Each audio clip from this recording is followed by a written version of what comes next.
El trenazo de Tehuacán fue uno de los peores accidentes que pudo haber pasado en la historia del mismo, ya que no solo ocasionó que nos pusieran en la lente de todas las cámaras de los noticieros a nivel nacional e internacional, sino que dejó muchísimo dolor para la familia y todos los afectados. En base a este accidente se han creado muchísimas historias, mitos y leyendas que han pasado de boca en boca, de generación en generación y año tras año. Sin embargo, muchos de nosotros no sabemos la historia real de este terrible accidente. Hoy yo te voy a contar la historia detrás de las historias. El 19 de noviembre de 1991 fue cuando Tehuacán vivió uno de sus más trágicos y espeluznantes accidentes, en el que murió tanta gente de una forma horrible. La vía ferroviaria corría desde Esperanza hasta Tehuacán, entrando por la avenida José García Crespo y doblando hacia su derecha donde terminaba San Nicolás Teticintla, describiendo una curva que al cabo sería el fatal sitio del accidente. El fatídico día, 19 de noviembre, la máquina fue destinada a realizar un viaje de Puebla a Tehuacán, enganchándole 20 furgones con 2.000 toneladas de carga cada uno. El maquinista encargado de manejarla fue el señor Antonio Sergio Castellanos, alias La Chicatana. Sergio y sus ayudantes sabían el mal estado de la máquina, pero pese a sus advertencias y sus muy claras protestas en contra de sus oficiales, fueron terminantemente asignados a realizar el viaje por la pena de asumir sanciones administrativas.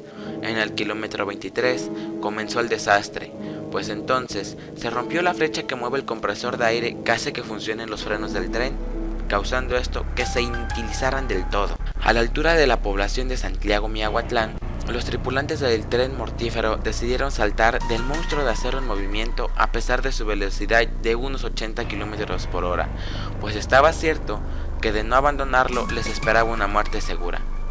A las 12:45 del 19 de noviembre de 1991, el tren de la muerte entró furiosamente a la ciudad de Tehuacán, volcándose justo en la curva ya mencionada. Los automovilistas, acostumbrados al paso del tren, detuvieron su marcha sin imaginar que la mole de acero con su carga de sorgo y cemento se iría encima con toda la devastadora energía cinética de su mucho más de 2.000 toneladas netas a tan tremenda velocidad. La máquina salió de sus vías y fue a dar con un taller mecánico que justo allí se encontraba, dejando la tierra llana, pues a su paso cercenó incluso unos gruesos pinos que se hallaban en las cercanías del taller. Los vagones se precipitaron uno sobre otro, aplastando todo a su paso. Una luz de nube y de polvo de cemento sepultaron a inafortunados automovilistas y peatones que se hallaron en el lugar y en el momento incorrecto aquel día. Luego del estruendo ensordecedor, todo fue horror y confusión. Las vías estaban retorcidas, como frágiles alambres. Los vagones yacían macabramente esparcidos y encimados, tal como si fueran los juguetes desordenados de un niño gigante. Las pesadísimas ruedas saltaron de sus vagones para ir a parar a una gran distancia de la curva. La tierra estaba como escarbada y removida. Hubo testigos presenciales que describieron una multitud de quejas y alaridos que poco a poco se fueron atenuando ante la muerte. Por doquier yacían restos humanos mutilados, como en un dantesco rompecabezas del diablo, y los soldados acordonaron prontamente la zona, pues hasta aún en casos lamentables como este suelen darse casos de rapiña.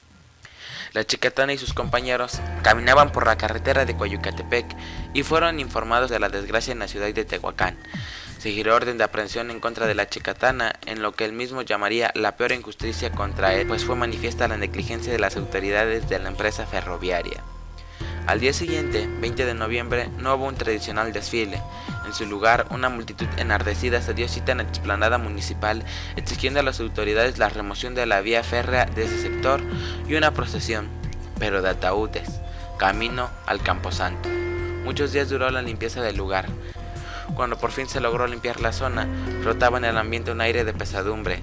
Las vías fueron retiradas a lo largo de su trayecto desde ese cruce fatal hasta la estación, y se construyó el bulevar que llevaría el nombre ahora de Héroe de Nacosari.